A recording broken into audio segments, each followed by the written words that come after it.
வணக்கம். நான் உங்கள் சதீஷ்குமார் சோழன் பிரதர்ஸ் ரியல் எஸ்டேட்லேருந்து பேசுகிறேன். ஏப்ரல் 23 அன்றைக்கி தமிழ்நாட்டில் எலெக்ஷன் நடக்குது. கண்டிப்பாக போய்ட்டு எல்லோரும் ஓட்டு போடுங்க. ஓட்டு போடுறது அவங்களுடைய உரிமை. நீங்கள் யாருக்கெல்லாம் ஓட்டு போடுங்க, ஆனால் ஓட்டு போடுங்க. ஏன்னா ஓட்டு போடாமல் வீட்டிலே இருந்துடாதீங்க. இல்லை வெளியில் வேலையில் இருக்கேன், இல்லை என்னால் வர முடியல, வேலையிலேருந்து விட மாட்டேன்றாங்க அப்படின்ற மாதிரி ஒரு சூழ்நிலை உருவாக்கி சில பேர் வச்சுருப்பாங்க. ஸோ அதனால் நீங்கள் அதெல்லாம் பொருட்படுத்தாமல் கண்டிப்பாக நிறைய ஓட்டு போடணும். அதே மாதிரி இன்றைக்கி நம்ம யாருக்கு ஓட்டு போடுறோங்கிறது நீங்கள் சிந்திச்சு பாருங்கள்.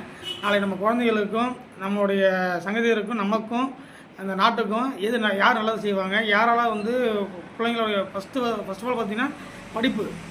குழந்தைங்களுக்கு நல்ல படிப்பு எந்த அரசாங்கத்தால் தர முடியும், மாணவர்களுக்கு இளைஞர்களுக்கு யாரால் வேலைவாய்ப்புகள் உருவாக்க முடியும், யார் பொறுப்பில் வந்தால் அவங்களால நம்ம மாநிலத்துக்கும் மக்களுக்கும் நலனாக இருக்கும் அப்படிங்கிறத யோசிச்சு பாருங்கள், யோசிச்சு பண்ணுங்கள்.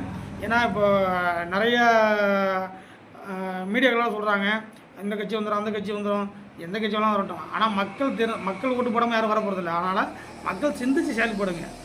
நான் தாழ்மையோடு கேட்குறது என்னென்னா, சிந்திச்சு பாருங்கள் நமக்கு யார் நல்லது செய்வாங்க, நமக்கு தாண்டி நம்ம சங்கதிகளுக்கும் நல்லது நடக்கணும்.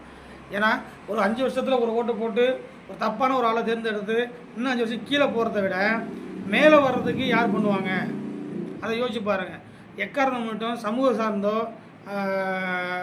மதம் சார்ந்தோ ஓட்டு போடாதீங்க. ஏன்னா மனித நல்லிணக்கத்தில் எது நல்லதோ அதை செய்யுங்க.